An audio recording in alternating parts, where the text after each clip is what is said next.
पूरा जेएनयू का सिलसिला चल रहा था और तमाम नारे, कन्हैया कुमार उस समय यूनियन में थे। जेटली जी का रिकॉर्ड तोड़ा था, सबसे ज़्यादा वोटों से उस समय तक सबसे ज़्यादा वोट मुझको मिले थे। मुझे लगता है कि सबसे इम्पॉर्टेंट ये होता है कि अब ज़्यादा से ज़्यादा कैसे अपनी कनेक्टिविटी स्टूडेंट्स के साथ इस्टेब्लिश कर पा रहे हैं। ड्यू में तमाम पहले दिन जैसे ही मैं डूसू में मेरी इंटरव्यू, मैंने अपनी डिमांड का पहला एजेंडा हॉस्टल हॉस्टल हॉस्टल मैंने चिल्लाना शुरू कर दिया।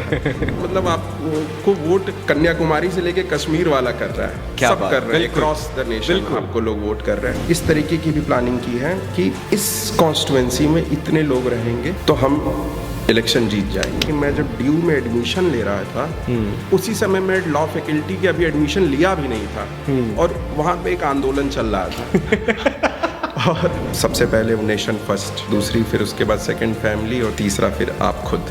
कहा ही जाता है कि मतलब भारतीय राजनीति में हिंदी का एक अपना स्थान है और वो बहुत इम्पोर्टेंट है। सबसे ज़्यादा जो वोट करते हैं वो फर्स्ट ईयर के स्टूडेंट्स करते हैं। Around directly indirectly 6 lakh student आपसे कनेक्ट। My God, 6 lakh. तो पदयात्राएं हमेशा नेता बनाती हैं। अभी पूरी कांग्रेस और पूरी पार्टी मिलके उनकी इमेज को फिर से सही करना चाह रही है, लेकिन मैं तो ये आपने बोला था पहले ने क्या नहीं करना चाहिए। ये इम्पोर्टेंट है और ये राहुल गांधी जी को शायद कोई नहीं बता पाता है।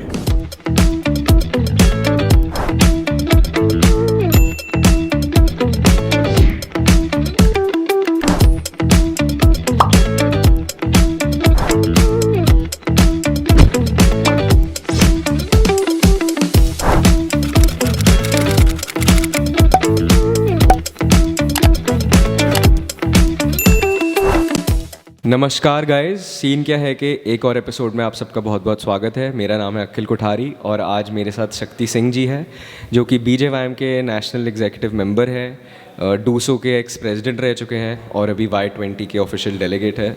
तो शक्ति भाई, थैंक यू सो मच पहले पॉडकास्ट पे आने के लिए। Thank you. सबसे पहले एक चीज़ के बारे में हम बात करेंगे जिससे हम दिल्ली वाले, या मैं कहूँगा सारी जितनी यूथ है, बड़ा फैसिनेट होते हैं हमेशा। वो है दिल्ली डूसू के जो इलेक्शंस होते हैं, दिल्ली यूनिवर्सिटी स्टूडेंट यूनियन के जो इलेक्शन होते हैं, और बहुत सारी चीज़ें हमें देखने को मिलती है वो इलेक्शन के फेज़ में। तो मैं थोड़ा उसके बारे में आपसे जानना चाहूँगा कि पहले तो ये आपने डिसीजन कैसे लिया कि मैं डूसू के इलेक्शन लड़ूंगा, और उसके पीछे जर्नी जो आपकी पूरी रही है डूसू की, वो भी बताइएगा। एक्चुअली मेरी ग्रेजुएशन पुणे से हुई है, पुणे MIT से। मैं लॉ ग्रेजुएशन के लिए मेरा दिल्ली यूनिवर्सिटी में आना हुआ। ओके। और उस समय स्टूडेंट पॉलिटिक्स काफ़ी चर्चा में थी पूरे देश में, चूँकि JNU में उसी समय पूरा सिलसिला चल रहा था। तमाम नारे, कन्हैया कुमार उस समय यूनियन में थे। तो उस समय मुझे हिट किया कि क्या है स्टूडेंट इलेक्शन। और हमारे यहाँ, मैं जिस परिवेश से आता हूँ, मैं जिस क्षेत्र से आता हूँ जी, वहाँ पे हमेशा से स्टूडेंट यूनियन को सेलिब्रेट करने का कल्चर रहा है। तमाम सारे नेता BHU से, भारत हिंदू यूनिवर्सिटी से, लखनऊ यूनिवर्सिटी से, इलाहाबाद यूनिवर्सिटी से, उस समय के, उसके पहले के नेता अभी की करंट पॉलिटिक्स में बहुत एक्टिव थे, हम लोग के क्षेत्र में भी। ओके। तो दिल्ली यूनिवर्सिटी में आना हुआ और मैं उस समय में लॉ फैकल्टी से CC के इलेक्शन की तैयारी कर रहा था। अच्छा। तो CC का इलेक्शन ये होता है कि जैसे ग्राम के प्रधान हुआ और डूसू प्रेसिडेंट मतलब प्रधानमंत्री हुआ। अच्छा। सबसे छोटी बॉडी का इलेक्शन की मैं तैयारी कर रहा था। और CC की इलेक्शन की तैयारी करते करते कुछ लोगों ने बोला कि कॉलेज के प्रेसिडेंट का तैयारी करनी चाहिए। फिर मेरे दिमाग में आया कि नहीं यार, अब करेंगे तो डूसू प्रेसिडेंट की ही करेंगे। तो उसके लिए, और मैं जिस क्षेत्र से आता हूँ वहाँ का कोई कभी रिप्रेजेंटेटिव पिछले 20-25 साल में नहीं रहा था यूनियन में। एक्चुअली मतलब बाहर के लोगों को कम अपॉर्चुनिटी मिल पाती थी, या वो आउटसाइडर लोगों को। तो वो भी एक मतलब डूसू की पॉलिटिक्स में वो एक बड़ा विषय था कि क्यों नहीं, मतलब हमको क्यों नहीं चांस दिया, अपॉर्चुनिटी मिलती है। तो हम लोगों ने शुरुआत की और मुझे याद है कि 2-3 दोस्त थे मेरे, और हम लोग 2-3 दोस्तों से हम लोग ने शुरुआत की और धीरे धीरे लोगों को जोड़ते रहे। फिर मैं विद्यार्थी परिषद से संपर्क में मैं पहले भी था, अच्छा। लेकिन मैं दिल्ली यूनिवर्सिटी की जो ABVP की यूनिट थी उसमें मेरी पोजीशन ABVP यूनिट के यूनिवर्सिटी के वाइस प्रेसिडेंट की मुझको पोजीशन मिली। और विद्यार्थी परिषद में मैंने काम करना शुरू कर दिया। और विद्यार्थी परिषद में काम करते करते हम लोग के अंदर बहुत सारे चेंजेज आए। एक डायरेक्शन मिला कि आपको राष्ट्र के लिए, कुछ देश करना के लिए है, काम करना है, कुछ कंट्रीब्यूशन, जो संघ की भी विचारधारा हाँ, जो संघ की विचारधारा है। और फिर 2 साल की तैयारी रही और फिर डूसू के इलेक्शन हुए। तो आपने कहा था कि जैसे आपने रिकॉर्ड भी तोड़ा था अरुण जेटली। हाँ, मैं जेटली जी का रिकॉर्ड तोड़ा था। सबसे ज़्यादा वोटों से उस समय तक सबसे ज़्यादा वोट मुझको मिले थे। और मतलब लार्जेस्ट अराउंड 9,000 वोट से का मार्जिन था कि वोट्स मार्जिन से मैं चुनाव जीता था।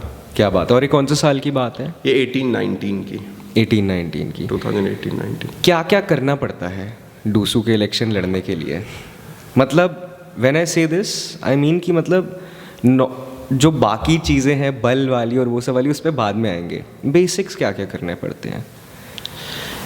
बेसिक्स तो मैं जिस संगठन से जुड़ा हुआ हूँ वो एक वैचारिक संगठन है, विचारधारा की पॉलिटिक्स करते हैं, संघ ABVP विद्यार्थी परिषद। और मुझे लगता है कि सबसे इम्पॉर्टेंट ये होता है कि आप ज़्यादा से ज़्यादा कैसे अपनी कनेक्टिविटी स्टूडेंट्स के साथ इस्टेब्लिश कर पा रहे हैं, कैसे वो उन लोगों के साथ आप कंफर्टेबल उनको करा पा रहे हैं कि वो अपनी प्रॉब्लम्स आपके पास ले आ सकें, और आप उसको किस तरीके से एडमिनिस्ट्रेशन से आप उनको सॉल्व कर पा रहे हैं। मुझे ये सबसे इम्पोर्टेंट लगता है, क्योंकि आप जाहिर सी बात है ये सबसे डेमोक्रेसी का सबसे पहला स्टेप होता है। बिल्कुल। क्योंकि इसमें ऐसे वोटर भी होते हैं जो एकदम टर्नआउट 18 होते रहते हैं, वो पहली बार पहले डूसू में वोट करते हैं, फिर जाके अपने कॉन्स्टिट्यूंसी में या किसी हाउस के लिए वोट करते हैं। सही बात है। तो ये this is the first step. और छात्र संघ ने इस देश में बहुत कुछ दिया है। जैसे अब JP आंदोलन हुआ, अन्ना आंदोलन हुआ, निर्भया आंदोलन हुआ, इन सब की जो जननी है वो छात्र संघ रहा है। वो चाहे दिल्ली विश्वविद्यालय का छात्र संघ रहा है, चाहे अहमदाबाद यूनिवर्सिटी का रहा है, चाहे BHU का रहा है। तो यहाँ पे क्या है कि आपको जो स्टूडेंट्स जो आपके पास है वो सब DU में जाहिर सी बात है 99% तक कट ऑफ आता है, वो लोग आपको चूज कर रहे हैं। तो ये भी एक वो है कि ये लोग मुझे वोट कर रहे हैं। हाँ, ये लोग वोट कर रहे हैं। और आप जब डूसू का इलेक्शन लड़ते हैं तो आप मतलब आपको वोट कन्याकुमारी से लेके कश्मीर वाला कर रहा है, सब कर रहे हैं, क्रॉस द नेशन आपको लोग वोट कर रहे हैं। तो आपको मतलब इतना डाइवर्स रहता है इलेक्शन कि आपको देखना है कि राजस्थान वाला कैसे कनेक्ट होगा, बिल्कुल। आपको ये भी देखना है कि भाई वो कर्नाटका वाला कैसे कनेक्ट होगा, कि बिहार वाला कैसे कनेक्ट होगा। तो इन सब चीज़ों पे आपको ध्यान देना पड़ता है। तो मुझको लगता है ये बहुत लर्निंग प्रोसेस है। हाँ, लर्निंग प्रोसेस होता है। पॉलिटिक्स का ये फर्स्ट स्टेप है, actually nursery of politics is student union election. तो सबसे पहले तो आपको मतलब ये चीज़ जरूर, हाँ, कि आप कैसे अपना एक कनेक्ट एस्टेब्लिश कि आपका इंटरपर्सनल कनेक्शन किसी भी छात्र के साथ कैसा है, मतलब, और वो आपको अपना नेता माने। ये सबसे इम्पोर्टेंट है अगेन। और वो भी इतनी वाइड स्केल उसमें डाइवर्सिटी में कि हर देश के हर जगह से वहाँ पे बच्चे आ रहे हैं। एग्जैक्टली। आपको किसी से कनेक्ट करना है, फॉर एग्जांपल मैं थोड़ा और इसके भी डीपर जाऊँगा क्योंकि आई एम लर्निंग, और आई होप जो लोग ये देख रहे हैं वो भी ये लर्न करें कि जैसे आपको किसी से कनेक्ट करना है, कितना ज़रूरी है बात करना आना, आप ये बताइए। क्योंकि आई थिंक सबसे ज़्यादा कनेक्ट तो आप बात करके ही कर सकते हैं। एक्चुअली कम्युनिकेशन स्किल जिनको हम कहते हैं, वो बिना संवाद स्थापित किए, बिना कम्युनिकेशन के तो आप कनेक्ट ही नहीं कर सकते। आपके गेस्चर्स जो भी रहें। तो सबसे इम्पोर्टेंट तो ये मैं बताना चाहूँगा कि मैं जब DU में एडमिशन ले रहा था उसी समय मैं लॉ फैकल्टी के अभी एडमिशन लिया भी नहीं था, और वहाँ पे एक आंदोलन चल रहा था। और लॉ फैकल्टी अपने आंदोलनों के लिए बहुत प्रसिद्ध है, जाना जाता है, हमेशा कुछ ना कुछ चलता रहता है, और एडमिनिस्ट्रेशन में और स्टूडेंट पे वहाँ पे चलता है। हाँ। मैं एडमिशन नहीं लिया था और हम लोग के एडमिशन प्रोसेस को ही लेके था, और उसी समय हम लोगों ने उस आंदोलन में मैं पार्टिसिपेट कर लिया। मतलब मेरा फर्स्ट स्टेप ही जो था आंदोलन से, हाँ, आंदोलन से हुआ। और तो वहाँ से मैंने बहुत कुछ सीखा, मतलब मेरी जो बेसिक लर्निंग थी वो वहाँ से, जब वहाँ पे जो लोग, कुछ लोग अनशन पे बैठे थे, मतलब हमारे 2 मित्र थे जो 9 दिन से अनशन पे बैठे थे बिना मतलब बिना अनाज खाए। तो आपको कितना मतलब आपको डेडिकेशन आपको चाहिए इस चीज़ के लिए कि आप 9-9 10-10 दिन का हंगर स्ट्राइक कर रहे हैं। और तो उससे फिर लोग कनेक्ट होते हैं। तो मुझको लगता है कम्युनिकेशन के साथ साथ ये सारी चीज़ें, ये हमारे लिए लड़ रहा है, ये हमारे लिए लड़ रहा है, वो एक दिमाग में थॉट आता है। तो मुझको लगता है कि लोगों को ये लगना चाहिए और ये होना भी चाहिए कि ये हमारे लिए कर सकता है, ये हमारे लिए लड़ सकता है। और ये क्या है कि आपको बात तो करना ही है, बात के साथ साथ आपको एक्शन भी उस तरीके के लेने पड़ेंगे जो लोग समझें। बिल्कुल। और जैसे हम अगर नॉर्थ इंडिया की बात करें, अब मेरे को इसका एग्जैक्ट फिगर पता नहीं है, बट डूसू में हिंदी स्पीकिंग ज़्यादा होंगे बच्चे। हाँ बिल्कुल। तो हिंदी पे कंट्रोल भी तो बहुत ज़रूरी है। ऐसा तो मतलब कहा ही जाता है कि मतलब भारतीय राजनीति में हिंदी का एक अपना स्थान है और वो बहुत इम्पोर्टेंट है। और हिंदी इंग्लिश दोनों होना चाहिए, क्योंकि केरला के भी स्टूडेंट्स हैं, साउथ इंडिया से भी स्टूडेंट हैं, वो तो है, लेकिन जो मेजॉरिटी है वो हिंदी की, हिंदी बेल्ट से ही ज़्यादा बच्चे हिंदी बेल्ट से। और हिंदी तो हमारे देश में मतलब वो फर्स्ट लैंग्वेज में है, तो वो ज़्यादा अच्छे से जल्दी कनेक्ट करती है लोगों को। आप क्या जब स्कूल में थे आपको पता था कि मैं लड़ना चाहता हूँ इलेक्शन, कि प्रेसिडेंट बनूँ ना बनूँ, बट स्टूडेंट यूनियन में इलेक्शन लड़ना चाहता हूँ, ऐसा आपने सोचा था? क्योंकि कुछ होता है, कुछ बच्चे स्कूल में ही होते हैं जो इन चीज़ों में। थोड़ा सा मेरे साथ ये था कि मैं स्कूल से ही मतलब मैं बहुत सोशल काइंड ऑफ पर्सन रहा हूँ, हमेशा लोगों से मेरी, और जो लोग मुझसे जुड़े हैं वो लोग लंबे समय तक जुड़े रहे हैं। बिल्कुल, ये आपकी पर्सनालिटी में है, मैं भी आपको बताना चाहूँगा। हाँ, क्योंकि मैं 1000 किलोमीटर से मैं दूर आके यहाँ पे इलेक्शन तभी लड़ पाया क्योंकि मैंने यहाँ शुरुआत 2 लोग से की थी, लेकिन जब मुझको ज़रूरत पड़ी तो पूरे देश भर से लोग इकट्ठा हो गए। क्या बात है। क्योंकि आप जब अपने घर से इतनी दूर चुनाव लड़ रहे हैं तो आपको जाहिर सी बात है आपको रिसोर्स चाहिए, और डूसू इलेक्शन के लिए आपको बहुत सारे लोगों की ज़रूरत पड़ती है, बहुत ज़्यादा स्टूडेंट्स की ज़रूरत पड़ती है। तो मेरा ये बिहेवियर में मेरे रहा है कि मैं हमेशा से लोगों को जोड़ने का काम किया हूँ, और कभी इसको ये नहीं रहा कि कभी मतलब स्टूडेंट यूनियन या इलेक्शन ही लड़ना है। एक्चुअली मैं 2015 में मैं लंदन जा रहा था पढ़ने, और अच्छा, हाँ, ये कुछ तो आपको डेस्टिनी भी ले आती है, मैं उसको भी मानता हूँ। मैं 15 में मेरा एक्सीडेंट हो गया, कार एक्सीडेंट, और मैं 6-7 महीने तक बेड पे था। और उस बार मेरा ड्यू में नहीं हो पाया था, एंट्रेंस में वहाँ हो गया था। अच्छा। और नेक्स्ट ईयर फिर मैं ड्यू में दिया एंट्रेंस, और फिर ड्यू में एडमिशन हो गया। तो कभी ऐसा नहीं रहा है कि लोगों को जोड़ने के पीछे या सबके कभी कोई ये नहीं रहा है कि कभी इलेक्शन भी लड़ना था, जोड़ते डेस्टिनी थी, और लोग जुड़ते गए। अभी आपने बात करी कि बहुत लोगों की ज़रूरत होती है इलेक्शन लड़ने में, तो ड्यू का जो दूसरा साइड है जो इलेक्शन का, उस पर भी मैं आपसे पूछना चाहूँगा, बिकॉज आपसे अच्छा शायद कोई नहीं बता सकता ये। हम देखते हैं ड्यू के इलेक्शन होते हैं, गाड़ियाँ चल रही है, काफिले निकल रहे हैं स्टाइल से, general secretary, vice president, president, सब एकदम, सबकी कहते हैं टॉर होती है उस टाइम पे जो इलेक्शन लड़ रहे होते हैं। अभी तो वो इलेक्ट होके भी नहीं आए, और कहते हैं कि मतलब क्या क्या होता है। थोड़ा आप और डीप अब ये वाली साइड में भी हमें लेके जाओ, कि कहते हैं कि ड्यू इलेक्शन के टाइम पे फॉर्च्यूनर चोरी होने लग जाती है ऐसा भी कहा जाता है, मतलब मजाक उड़ाते हैं। बिल्कुल। तो ये वाली साइड में, क्योंकि ये बहुत बड़ी साइड है, लोग माने ना माने, अगर हम एक थोड़ी ऑनेस्टी से मैं इस पॉडकास्ट पे बोलूँ, आपको इलेक्शन जीतने के लिए ये सब चीज़ें करनी पड़ती है at the end of the day, because लोगों को दिखाना होता है कि मेरे में सबसे ज़्यादा दम है तो ये साइड भी बताइए थोड़ी, क्या लोगों को इकट्ठा करना, गाड़ियाँ, ये सब। एक्चुअली क्या है कि ये जो स्टूडेंट यूनियन का इलेक्शन होता है ना, आपको यूथ को कनेक्ट करना होता है। एक्चुअली ये पार्ट होता है सब सेलिब्रेशन का। और डूसू का इलेक्शन मैं मानता हूँ कि जितने स्टूडेंट्स हैं सब सेलिब्रेट करते हैं। और डूसू क्या है कि एक्चुअली क्लोज कैंपस नहीं है, वो पूरी दिल्ली का चुनाव होता है। वो 52 कॉलेजेस हैं, कोई साउथ दिल्ली में है, कोई नॉर्थ दिल्ली में है, कोई देहात में है, अलग अलग कैंपसेस हैं। तो एक तो आपको बहुत कम टाइम मिलता है क्योंकि लिंगदो कमेटी की रूलिंग है इतने दिन, जब कोड ऑफ कंडक्ट लगेगा उसके इतने दिन में इलेक्शन हो जाना चाहिए। तो आपको अपनी कनेक्ट बनाने के लिए हम लोग सभी कॉलेज तो घूमते ही हैं, फिर भी और बहुत सारे फर्स्ट ईयर के स्टूडेंट आते हैं तो उनके लिए बहुत नया एक्सपीरियंस रहता है। और सबसे ज़्यादा मैं बताना चाहूँगा कि सबसे ज़्यादा जो वोट करते हैं वो फर्स्ट ईयर के स्टूडेंट्स करते हैं।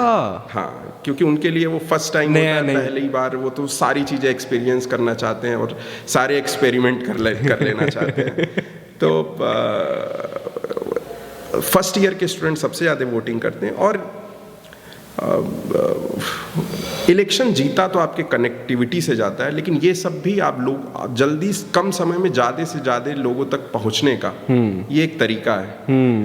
और क्या है कि पूरी रोड हमारी पोस्टरों से भर जाती है। नहीं, बिल्कुल। तो ये सिर्फ और सिर्फ वो कनेक्टिविटी एस्टेब्लिश करने के लिए। ठीक है, तो बट आप कोई रूल नहीं तोड़ रहे ये करके, या ऐसा है कि ये रूल के अगेंस्ट जाता है? क्योंकि कर तो सब रहे हैं, देखो चाहे वो ABVP है, NSU है, कोई है, लेफ्ट है, कोई भी है, टैक्टिक्स तो सभी अपनाते हैं अपने अपने तरीके के। हमारी लिंगदो कमेटी की रूलिंग है कि एक स्टूडेंट यूनियन के इलेक्शन में जो लिमिट होती है पैसा खर्च होने की वो 5000 होती है। और मुझे लगता है कि इसमें क्या है कि इतने लोगों का पार्टिसिपेशन रहता है, इतना इंक्लूसिव इलेक्शन रहता है कि वो फॉलो भी हो जाती है। 5000 यार, मतलब चलो ठीक है, बट इस तरीके से चलता आ रहा है, हम इसको कुछ बोल नहीं सकते, इट्स चलता आ रहा है। और बहुत ह्यूज कैंपस है, तो इन सारी चीज़ों की ज़रूरत आपको actually around directly indirectly 6 lakh student आपसे कनेक्ट माय करते हैं। गॉड, 6 लाख, मतलब youth of the nation 6 lakh, जो सबसे अपने बुद्धिजीवी हैं, जो मतलब 99.5 भी कट ऑफ जाता है DU का, वो सब आपसे कनेक्ट रहते हैं। तो आपको सारी चीज़ें करनी पड़ती हैं, आपको कनेक्शन भी इस्टेब्लिश करना पड़ता है, आपको एक एक कॉलेज में अपनी टीम, अपने लोगों को इस्टेब्लिश करना पड़ता है। साथ ही साथ क्या है कि फिर डूसू इलेक्शन के साथ साथ कॉलेजेस के अलग अलग इलेक्शन होते हैं, उसका इम्पैक्ट भी जाता है, उसका इम्पैक्ट होता है। तो कुछ चीज़ें बहुत कम समय में करने के लिए इन सब चीज़ों का भी उपयोग होता है, और ये होता चला आ रहा है। हाँ, तो चला आएगा, होता जाएगा आगे भी। चलिए, बहुत बहुत बढ़िया। ऐसा कहा जाता है कि बच्चों को पिक्चरें भी दिखाई जाती है। हाँ, बहुत सारी चीज़ें होती है, हम उसमें नहीं जाएंगे, बट बहुत सारी चीज़ें होती है। तो ये कोई आसान काम नहीं है, ये बहुत मुश्किल काम है कि आपको हर तरीके के आदमी को कनेक्ट भी करना है और खुश भी रखना है वहाँ तक पहुँचने के लिए। बिल्कुल। तो उसके बाद जैसे आप आगे आपने डिसाइड कर लिया कि आपका पॉलिटिक्स में ही जाना है, क्या आपने कर लिया था उसके बाद ही डिसाइड? बिल्कुल कि फुल टाइम आपको पॉलिटिक्स में ही जाना है, और ऑफ कोर्स आप ABVP के थे तो भाजपा में ही आए आप। I want to ask you as someone who aspires to be a politician one day with the BJP only because of the ideology and everything, आप क्या कुछ पॉइंट्स बताएंगे to people who are young who want to join politics, जिनको नेता बनना है, politics में आना है, इंडिया के लिए कुछ करना है, कि कैसे शुरुआत करी जाए? Basics of being a politician क्या है? क्योंकि मैं अगर छोटा सा एग्जांपल दूँ, जैसे when I see Rahul Gandhi, I see what not to do to be a politician. मतलब किसी को अगर ये जानना है ना कि क्या नहीं करना, तो आप राहुल गांधी को देख लो, ठीक है? So this is the most important part. क्या करना है उससे ज़्यादा इम्पोर्टेंट ये है कि क्या नहीं करना है। वो सबसे इम्पोर्टेंट। सही बात है, बिल्कुल सही बात है। तो हम अगर उस पर आए, आप दोनों ही बता सकते हो क्या करना है क्या नहीं करना, बिकॉज मैं भी सीखूंगा, जो लोग देख रहे हैं वो भी सीखेंगे, आपके बहुत लोग हैं जो आपको फॉलो भी करते हैं। तो क्या आप कुछ टिप्स या कोई भी पॉइंटर्स देना चाहेंगे इस चीज़ को लेके? How to be in your youth, how to join politics and be a good politician? Actually आपको लीडरशिप इनकलकेट करनी होती है, डेवलप करनी होती है, उसमें हम लोग मेरा जो अनुभव रहा है, एक्सपीरियंस रहा है, ये है कि मैं ABVP से कनेक्ट हुआ, विद्यार्थी परिषद से जुड़ा। विद्यार्थी परिषद से जुड़ने से पहले एक पॉलिटिशियन थी, हम लोग के दिमाग में एक दूसरी इमेज थी।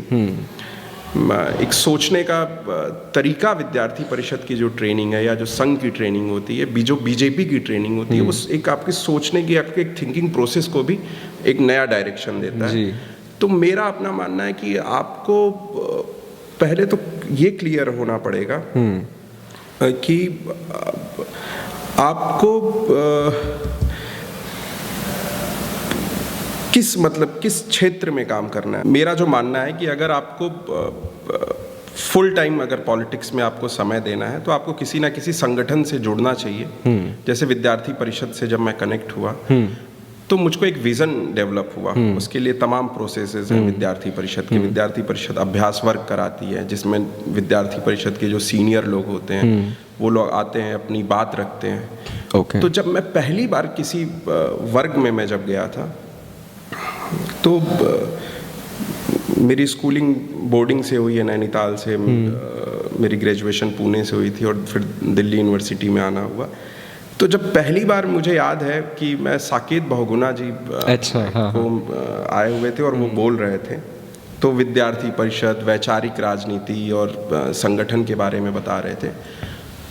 तो मेरे पे उस दिन मैं अपना मानता कि उस दिन बहुत बड़ा इम्पैक्ट पड़ा। उस दिन मैं सोचने लगा कि यार मतलब हमारी लाइफ, मतलब जो जीने, एक तो जी रहे हैं, एक आप किसी कुछ लक्ष्य लेके आप जी रहे हैं। बिल्कुल, कोई मोटिव है, आप कोई मोटिव है। क्योंकि बहुत सारे ऐसे लोग हैं, उन्होंने बताया कि बहुत सारे जो IITN हैं, जो डॉक्टर हैं, एम्स से डॉक्टर हैं, वो लोग भी पूर्णकालिक निकल गए, प्रचारक निकल गए, अपना पूरा जीवन त्याग दिए। तो उसके लिए आपको मतलब कितना आपको डेडिकेशन चाहिए। बिल्कुल। तो मुझे लगता है कि अगर मैं यूथ को अगर मुझको बोलना हो कि पॉलिटिक्स के लिए अगर कोई रास्ता चुनना चाहिए तो सबसे पहले किसी ना किसी संगठन से जुड़ना चाहिए। जैसे भी आपके विचार हैं वो आपको डिसाइड करना चाहिए। आप राष्ट्रवाद के साथ जुड़ना चाहते हैं क्योंकि तमाम ऐसे आइडियोलॉजी हैं। तो अगर ये आपका क्लियर होना चाहिए कि आपको एक्चुअली इसलिए पॉलिटिक्स करनी है। आपका पॉलिटिक्स करने का मोटिव क्या है, रीजन क्या है? बहुत सारे लोग फैसिनेट हो जाते हैं और उसलिए भी पॉलिटिक्स में आना चाहते हैं। बहुत सारे स्टूडेंट्स का फ़ोन आता है अलग अलग जगह से कि वो मुझको देखते रहते हैं, सोशल मीडिया से कनेक्टेड हैं ये। तो आप हमको विद्यार्थी परिषद से चुनाव लड़वा दीजिए। मैं बोलता हूँ भाई, विद्यार्थी परिषद से चुनाव लड़ने के लिए पहले अपने अंदर विद्यार्थी परिषद को लाना पड़ेगा। बिल्कुल, क्या बात है, बिल्कुल सही बात। क्योंकि हमारा जो संघ है, हमारा जो संगठन है, वो इस तरीके की ट्रेनिंग देता है और उसके बाद ही वो अपने लीडर्स को, वो जो डूसू, वो लीडरशिप को अपने प्रोजेक्ट करता है। तो किसी ना किसी संगठन से जरूर जुड़ना चाहिए और आपको ये डिसाइड करना चाहिए कि आपको ये करना क्यों है, आपकी आइडियोलॉजी क्या है, और तमाम और भी दूसरे संगठन है। आपको ये चीज़ आपका क्लियर होना चाहिए। तो ये तो दो चीज़ें हो गई कि आप एक संगठन से जुड़िए और दूसरी आपने क्या बोली थी? संगठन को अपने अंदर संगठन को अपने अंदर लिया और आपका मोटिव क्या है करने का। ये हो गई दो चीज़ें। इसके बाद जैसे मेरे को जो चीज़ लगती है, जैसे आप ग्राउंड से कितने जुड़े हैं, आपकी पब्लिक में कनेक्टिविटी कैसी है, उन चीज़ों का क्या इम्पैक्ट पड़ता है। सोशल मीडिया का आजकल ज़माना है, तो इन चीज़ों के बारे में भी बताइए, बिकॉज आप अभी ये कर रहे हैं सारी चीज़ें, तो मैं जानना चाहता हूँ आपसे। देखो, लोकतंत्र में तो सबसे इम्पोर्टेंट लोग हैं, जनता, जो चाहे वो डूसू में स्टूडेंट्स हैं, चाहे आप असेंबली की पॉलिटिक्स कर रहे हैं, तो लोग हैं। तो सबसे इम्पॉर्टेंट पार्ट तो यही है। और ये जो संगठन की ट्रेनिंग होती है, जो मैं बोल रहा था, या वो सारी चीज़ें वही करने को, वो एक एक्चुअली आप वो लर्निंग स्टेज होता है, आपको वो सिखाता है संगठन कि आप कैसे ज़्यादा से ज़्यादा लोगों को कनेक्ट कर सकते हैं। ये सारी चीज़, ये सारे पार्ट्स भी हैं इसके अंदर।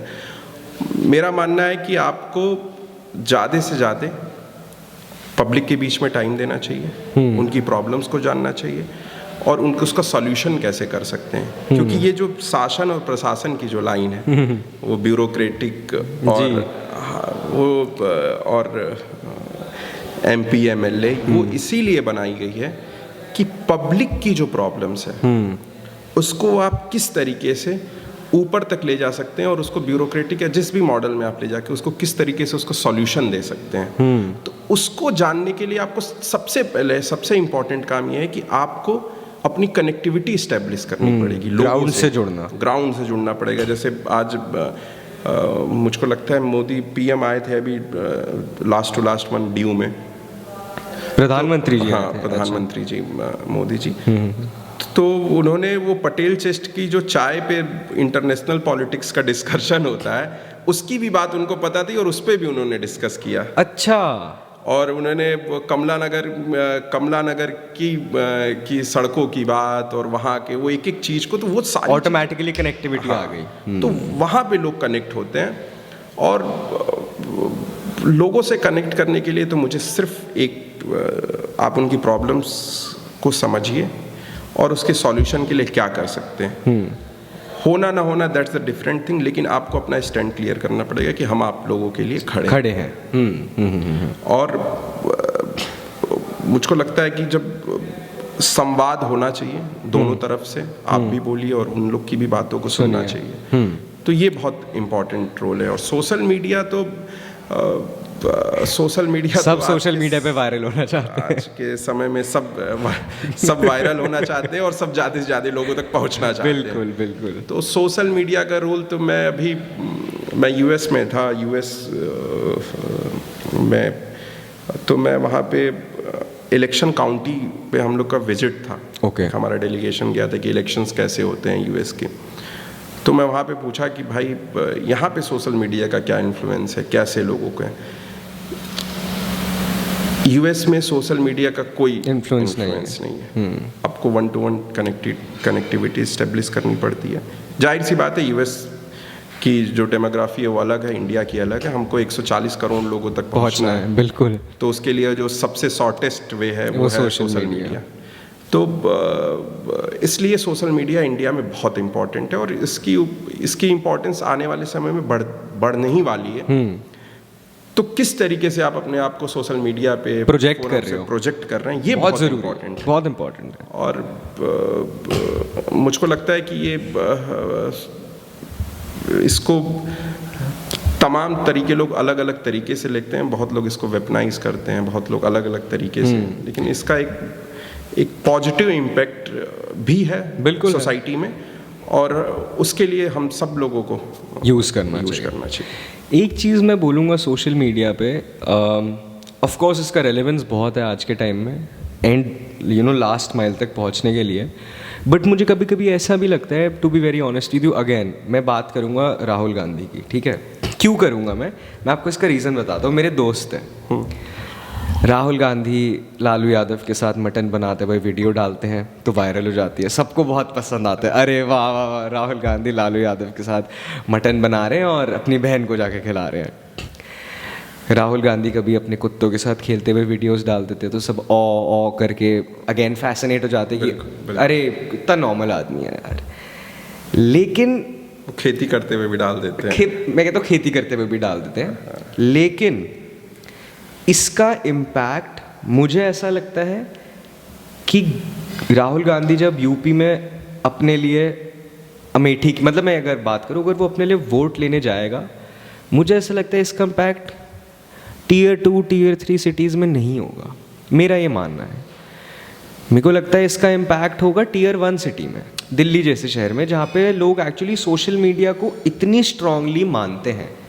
आप बताइए कि आपको ऐसा लगता है कि जो बंदा गांव में है, जहाँ पे सबसे ज़्यादा वोट पड़ रहा है इंडिया का, क्या उसको मेरे पास तक गैस पहुँची इससे वो वोट डालेगा, या वो इससे वोट डालेगा कि एक बंदा सोशल मीडिया पे ऐसी चीज़ें प्रोजेक्ट कर रहा है?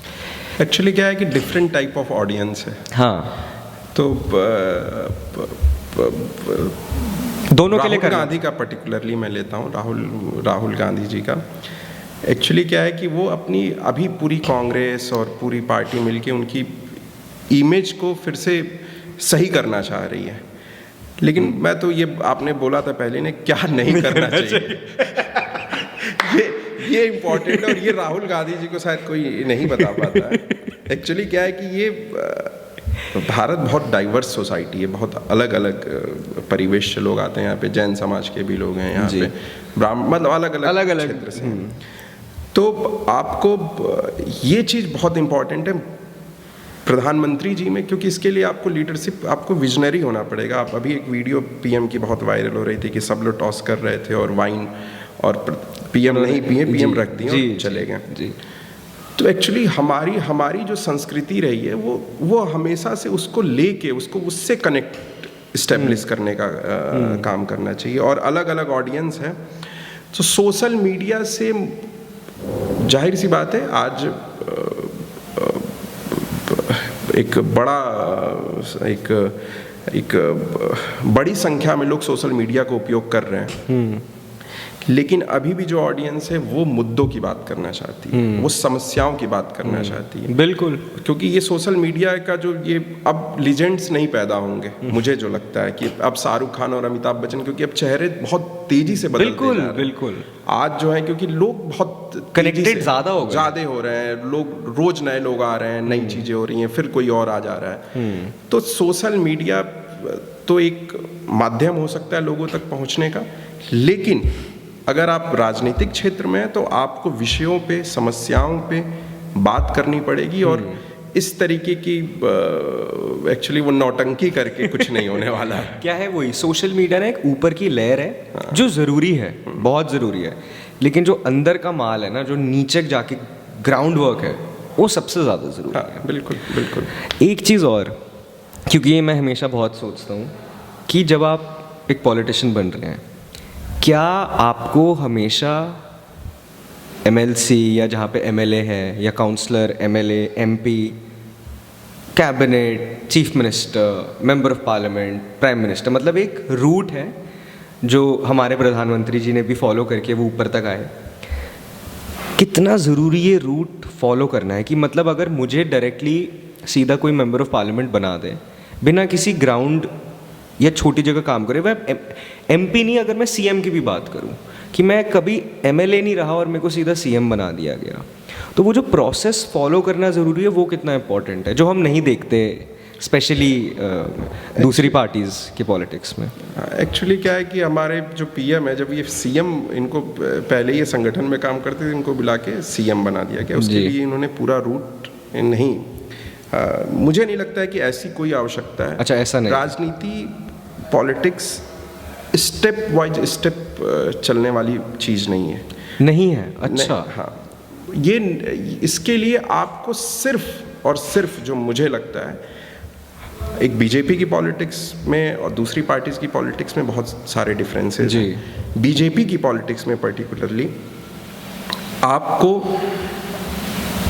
3 तरीके से इसको डिवाइड किया जा सकता है। एक तो एकेडमिया, एक ऑर्गेनाइजेशनल और एक इलेक्टोरल। बिल्कुल, बहुत सारे लोग हैं जो अभी पार्टी में हमारे राष्ट्रीय महामंत्री हैं और अच्छी पोजीशन पे हैं संगठन में अंदर, लेकिन वो अभी कहीं से इलेक्टेड नहीं है, हाँ, या इलेक्टेड नहीं रहे, ऑफ कोर्स, हाँ। और बहुत सारे लोग हैं जो एकेडमिया में हैं हमारे बीजेपी में, वो लोग एकेडमिया में, वो थिंक टैंक हो गया, थिंक टैंक हो गया। तो इसको तीन भाग में इसको डिवाइड किया जा सकता है। इलेक्टोरल, थिंक, ये अपना एकेडमिया और जो ऑर्गेनाइजेशन, संगठन। तो मैंने शुरू में ही बोला था कि आपको विजन क्लियर होना चाहिए, आपको किस डायरेक्शन में काम करना है, और हमारी पार्टी वो सबसे पहले नेशन फर्स्ट, बिल्कुल, ऑलवेज पहली, और दूसरी फिर उसके बाद सेकंड फैमिली, और तीसरा फिर आप खुद। ये हमारी पार्टी का। दूसरी पार्टी का क्या है कि पहले फैमिली है फिर पहले खुद है, फिर फैमिली है, फिर नेशन है। सही बात। तो आपको इस चीज़ को आपको क्लियर लेके चलना है, और आपको ज़्यादा से ज़्यादा लोगों तक पहुंचने का हमेशा से प्रयास करना चाहिए, चाहे वो इलेक्टोरल में है, चाहे एकेडमिया के क्षेत्र में। तभी आप पार्टी को कुछ कंट्रीब्यूट कर पाएंगे। ये बात तो है। वैसे बीजेपी में कई बार शॉकर्स हो जाते हैं। आई एम श्योर उसके पीछे there will be a lot of years of hard work, संघर्ष। वो एक है ना शायरी कि आपने मेरी सफलता का धुआं तो देखा है, लेकिन इसके पीछे कितना ईंधन जला है वो आपने नहीं देखा है। आप तो शूटर भी थे ना? हाँ, मैं शूटिंग करता हूँ और मैं नेशनल लेवल गोल्ड मेडलिस्ट हूँ। अच्छा, तो ये शूटिंग में, स्कूल से ही बॉक्सिंग करते में भी, हैं? हाँ। बॉक्सिंग में भी? हाँ, क्या मैं बात। स्पोर्ट्स में काफ़ी मेरा इंटरेस्ट रहा है शुरू से। आगे आपने काफ़ी अच्छी चीज़ें बताई, चीज़ें जो करनी चाहिए ज़रूरी, और एक आई थिंक हार्ड वर्क जो आपने स्टार्टिंग में कहा कि संघर्ष तो सबसे ज़्यादा ही ज़रूरी है, चाहे किसी भी चीज़ में करो, पॉलिटिक्स में भी ग्राउंड से जुड़े रहना। अभी आपको Y20 इंडिया का डेलीगेट भी बनाया गया, कैसा एक्सपीरियंस रहा आपका Y20 का पूरा? यूथ 20 पहले आप बताइए एंगेजमेंट कि ग्रुप हाँ, है। पहले हाँ। यूथ 20 एंगेजमेंट ग्रुप है G20 के। G20 के कई एंगेजमेंट ग्रुप्स हैं, जैसे थिंक टैंक्स के लिए थिंक 20 है, बिजनेस 20 है, वुमेन 20 है, उसी तरह यूथ 20 है। वो एक्चुअली क्या होता है कि ये G20 जो फोरम है वो 80% वर्ल्ड की जो जीडीपी है वो G20 कंट्रीज के पास है, और 65% पॉपुलेशन इसमें इन्वॉल्व है। तो यूथ के जो एजेंडाज हैं, जो यूथ की प्रॉब्लम्स हैं, वो पूरे G20 कंट्रीज के, उसको यूथ को Y20 के फोरम से हम लोग वो कम्युनिके पास कराते हैं। उस कम्युनिके को फिर G20 में जाता है। जैसे कि अभी बहुत वायरल हो रहा है सोशल मीडिया पे कि अब G21 हो गया। हाँ जी, अफ्रीकन काउंसिल अफ्रीकन Y20 में मैं जिस ट्रैक का मैं डेलीगेट था, shared future youth in politics, उसमें इसको प्रपोज किया गया, और उस Y20 के फोरम से वो G20 के पास गया, और G20 पे फिर उस पर कॉन्सेंसस बना। क्योंकि ये जो G20 फोरम है, इसकी इम्पोर्टेंस आज और भी बढ़ जाती है, क्योंकि 19 कंट्रीज है, फिर पूरा यूरोप यूनियन है, अब साउथ अफ्रीका यूनियन, तो ये यूनाइटेड नेशंस की भी जो सिक्योरिटी काउंसिल है उससे भी स्ट्रॉन्ग है। बिल्कुल। और इसकी जो सबसे खूबसूरती है कि इस पे नेगोशिएशन होता है, सारे कंट्रीज अपने बात रख रहे हैं उनके, और वो कॉमन कॉन्सेंसस बनाना पड़ता है कि उसमें किसी की चीज़ें हार्म ना हो, और इस तरीके से, जैसे अरेबिया, सऊदी अरेबिया, हम लोग जब हमारा नेगोशिएशन प्रोसेस चल रहा था तो हम लोग सुबह 9 बजे हम लोग बैठ गए थे टेबल पे, और अगले दिन सुबह 9 बजे तक बैठे हुए थे।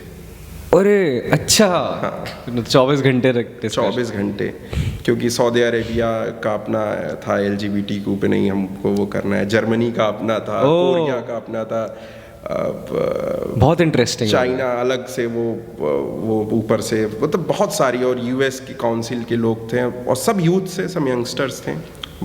तो बहुत मेरा अनुभव, मतलब मुझे लगता नहीं है कि मुझको इससे अच्छा कुछ अभी तक मिल पाया जो एक्सपीरियंस मेरा रहा है। इतने सारे वर्ल्ड लीडर्स के साथ, यंग यूथ लीडर्स के साथ आप इंटरेक्ट करना, उनके कंट्रीज की प्रॉब्लम को अपने कंट्रीज से रिलेट कर पाना, तो ये बहुत अच्छा रहा है। और अभी साउथ अफ्रीका का ये हुआ, तो ये हम लोगों के लिए, मेरे लिए पर्सनली बहुत खुशी की बात है कि मतलब G21 में, अगर G20 से G21 हुआ, उसमें मेरा अपना एक योगदान। क्या बात है, ये तो बड़ी खुशी मिलती होगी। बहुत आज पूरी दुनिया बात कर रही है इसके बारे में, पूरी दुनिया बात कर रही है। और G21 मतलब पूरा यूनियन साउथ अफ्रीका, तो ये G20 को और स्ट्रॉन्ग करने का। और प्रधानमंत्री जी ने Y20 जब हमारे पास आया, जब उसका डेलीगेट मैं बना, PM की इतनी खूबसूरती से इस चीज़ को उन्होंने पूरे देश भर में उन्होंने बताया कि Y20 को जन आंदोलन बनाना है। क्योंकि ये इंक्लूसिव रहे, इसमें सब कोई अपना हिस्सा, सबका अपना अपना स्टेक हो। जो वो गांव में बैठा हुआ लड़का है, उसकी भी प्रॉब्लम्स को इसमें आपको सुनना है और इसमें रखना है। हम लोगों ने 1600 से ज़्यादा प्रोग्राम्स किए Y20 के last 7 month. Oh my God, बहुत बड़ी बात होती है। Through out India, 1600 through out India. हाँ, थ्रू आउट इंडिया। उसमें एकदम वो बिहार के चंपारण में भी हुआ, यूपी के बलिया में भी हुआ, मतलब पूरे देश में, कश्मीर में भी हुआ और कन्याकुमारी में भी प्रोग्राम हुआ। और उस फोरम से डिस्कशन हुआ, उसको हम लोग लेकर आए, फिर Y20 का उस पर कम्युनिक हमने उस पर कम्युनिक ड्राफ्ट किया, फिर उस पर ड्राफ्ट करने पे उस पर वर्ल्ड फोरम पे उस पर डिस्कशन हुआ, और बहुत सारी चीज़ें, जैसे हमने इंडिया के फेवर में भी बहुत सारी चीज़ें रहीं, और दूसरे सब पे कॉन्सेंसस बना हुआ आने वाले समय में पूरे विश्व की एक अच्छी पॉजिटिव डायरेक्शन में ले जाएगा। अभी आपने एक बात बोली, सॉरी मैं थोड़ा टॉपिक इससे चेंज कर रहा हूँ, वापस पीछे टॉपिक पे जा रहा हूँ। जैसे आपने कहा कि अभी आप अलग अलग बिहार के चंपारण से लेके हर एक जगह पे आपने 1600 प्रोग्राम्स करे। भारत में पॉलिटिक्स करने के लिए भारत घूमना कितना ज़रूरी है? मुझे तो ये लगता है कि जब राहुल गांधी जी की पदयात्रा हो रही थी, तो जब पदयात्रा चल रही थी, तो मेरा शुरू से मानना है कि जो यात्राएं होती हैं वो नेता पैदा करती हैं, नेता बनाती हैं। अच्छा। नरेंद्र मोदी आज नरेंद्र मोदी हैं तो सिर्फ और सिर्फ संगठन में उन्होंने इतने डाइवर्स फील्ड में काम किया। जब उनको सीएम के लिए अटल जी ने फोन किया और उनको बुलाया, उस समय वो हिमाचल के प्रभारी थे। वो हिमाचल प्रदेश के पहाड़ों में काम कर रहे थे। मैं अभी पश्चिम बंगाल का प्रभारी। बिल्कुल। मैं पश्चिम बंगाल की नदिया की समस्या मैं जान पा रहा हूँ। मैं पश्चिम बंगाल में एक बॉर्डर है बांग्लादेश का, नदिया एक गांव है, वहाँ पे मेरा प्रवास हुआ। तो मैं नदिया में लोग क्या कर रहे हैं, वहाँ पे उनके जीने के लिए क्या समस्याएं हैं, वहाँ पे किस किस चीज़ की ज़रूरत है, उसको मैं देख पा रहा हूँ। ये लीडरशिप तैयार करता है ऑर्गेनाइजेशन, ये लीडरशिप तैयार करती है पार्टी। सही बात है। हमारे राष्ट्रीय अध्यक्ष हैं तेजस्वी जी, पूरे देश भर में प्रवास कर रहे हैं। तो उनको नड्डा जी राष्ट्रीय अध्यक्ष थे, इसके पहले धर्मेंद्र प्रधान जी थे, शिवराज सिंह चौहान जी, मतलब इस तरीके से जो ये लीडरशिप, ये कोई इस तरीके से सीएम नहीं बना है। बिल्कुल, बहुत उसके पीछे बहुत सारे काम रहे हैं, काम वो करता रहा है, वो चीज़ों को देखता रहा है, अपने अंदर इनकलकेट करता रहा है चीज़ों को, तब जाके वो उस पोजीशन पे आया। तो पदयात्राएं हमेशा नेता बनाती हैं, वो कुछ एग्जाम्पल हैं जो नहीं बना पाती हैं।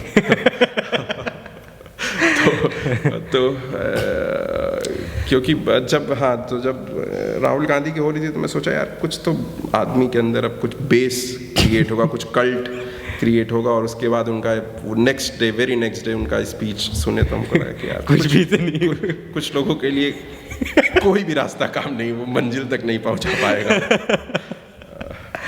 भाई जब आप बड़े लीडर से मिलते हैं, योगी जी से जैसे आप मिल रहे हैं, या राजनाथ सिंह जी से, या मोदी जी को देखते हैं, कैसा लगता है आपको? जैसे मैंने आपकी एक फ़ोटो देखी थी या योगी जी के साथ आप 1-on-1 आई थिंक उनके ऑफिस में बैठे थे, कैसा लगता है कि इतनी मतलब मैं तो हमेशा मैं एक अपना एक्सपीरियंस बताता हूँ। जब मैं महाराज जी से मिला, योगी जी को हम लोग महाराज बोलते हैं। अच्छा।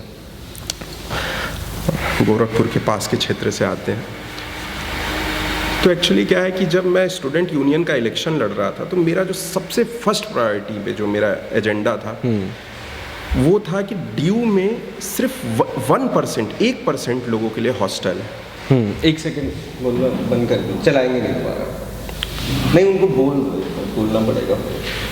1% लोग के लिए हॉस्टल है, सिर्फ 1% लोगों के लिए हॉस्टल है। तो जो मेरे एजेंडा में सबसे पहले, चूंकि मैं पूर्वांचल से था, मैं प्रवासी बाहर से आके यहाँ चुनाव लड़ रहा था, तो हमारे लोगों की सबसे बड़ी प्रॉब्लम क्या थी कि हम लोगों को ड्यू जैसे इंस्टीट्यूशन में पढ़ने की तो अपॉर्चुनिटी मिल जाती है, क्योंकि फीस जो है 1 साल की वो 4,000-5,000 आज मिनिमम फीस है। लेकिन एक झारखंड के गांव का बच्चा, एक बिहार के एकदम गांव का बच्चा आके फीस तो जमा कर सकता है, किसान परिवार बच्चा, लेकिन जब ड्यू में पढ़ने की बात आती है तो पढ़ने के साथ साथ रहने की भी व्यवस्था होनी चाहिए। बिल्कुल। हॉस्टल की जो कैपेसिटी है वो 1% लोगों के लिए सिर्फ है।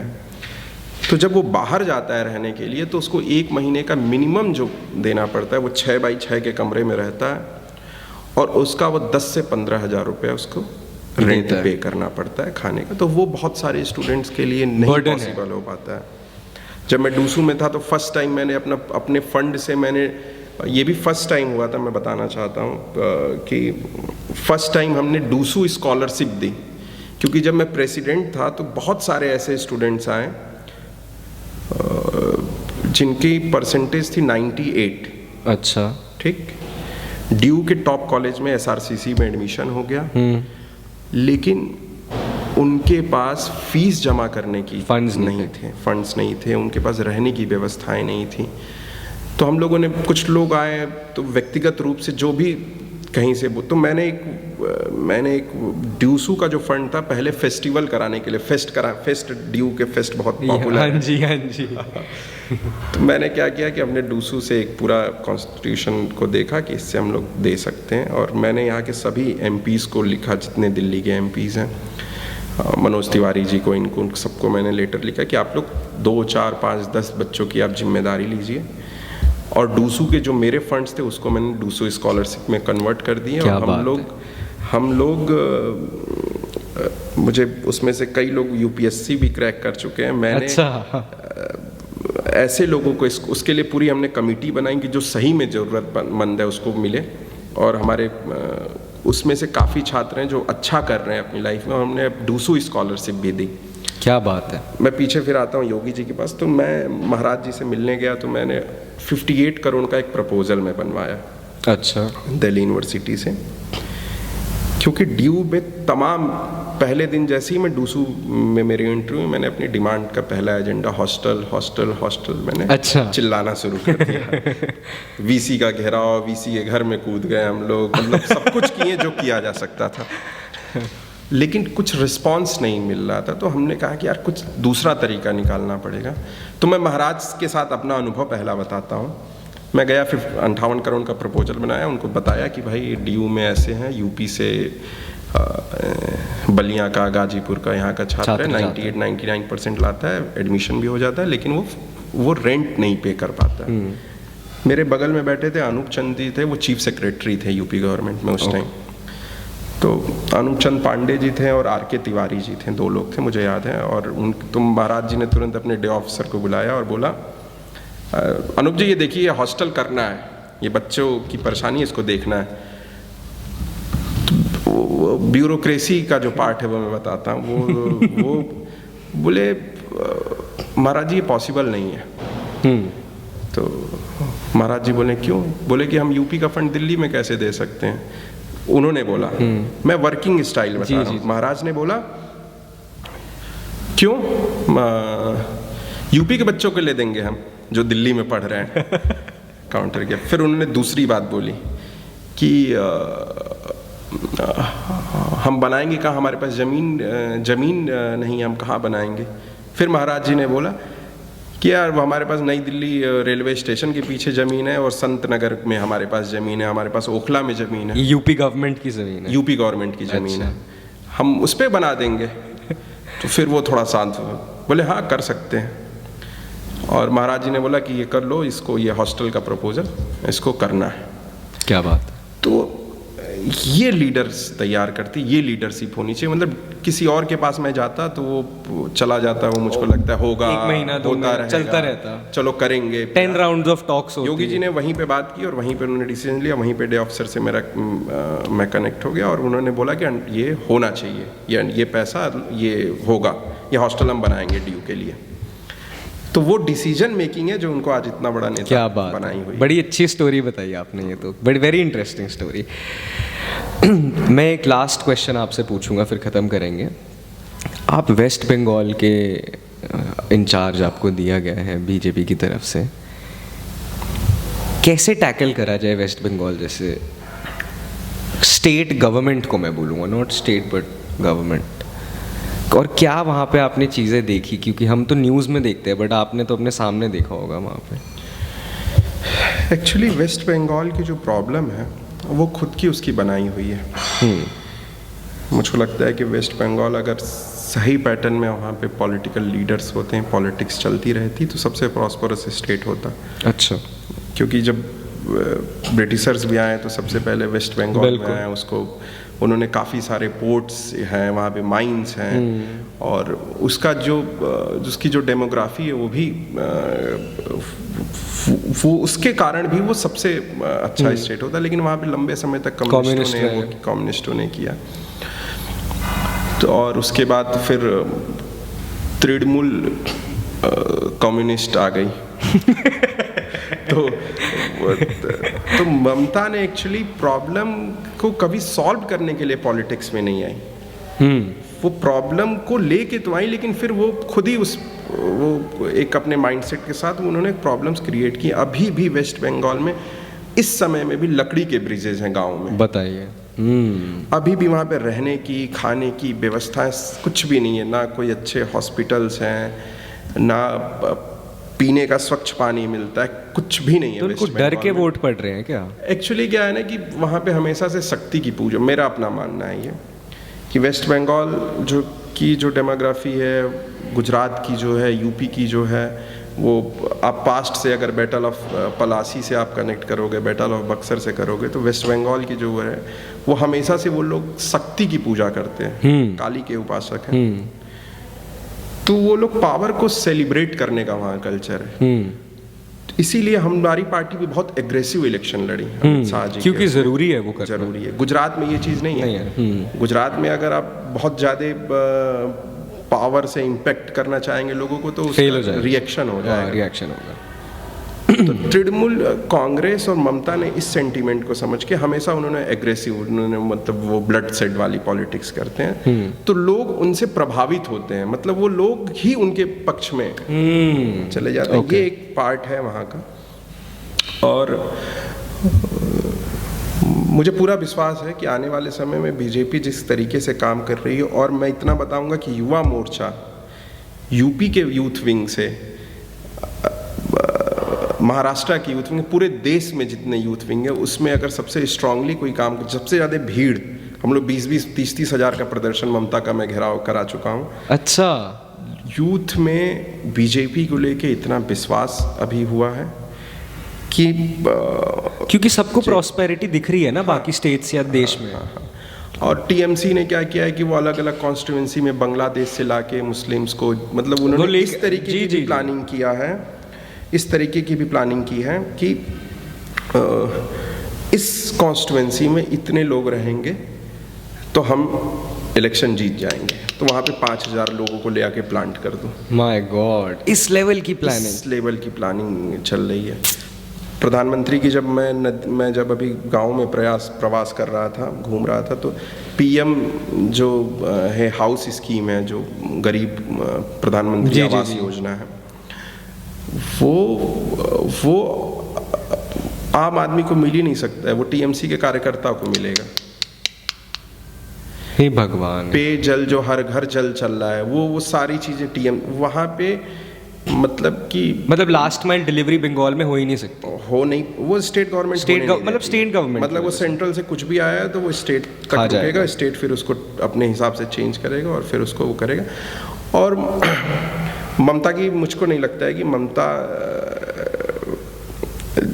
जी की जो पॉलिटिक्स करने का पैटर्न है, ये वहाँ का यंगस्टर्स जरूर इसको नहीं समझेगा, वही चेंज करेंगे, बिल्कुल नहीं समझेगा। और आने वाले समय में वहाँ पे भी भाजपा की सरकार है।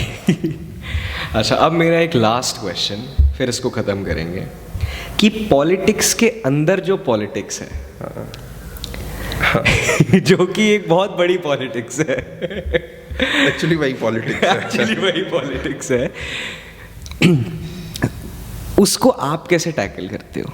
बिकॉज ये सबके साथ होता है, चाहे कोई भी हो। मतलब प्रधानमंत्री नरेंद्र मोदी जी ने भी when he was coming up the ranks, उन्होंने भी पॉलिटिक्स के अंदर पॉलिटिक्स मेरा एक फॉर्मूला है बस इसके लिए, जो मैं शुरू से लेके चलता रहा हूँ,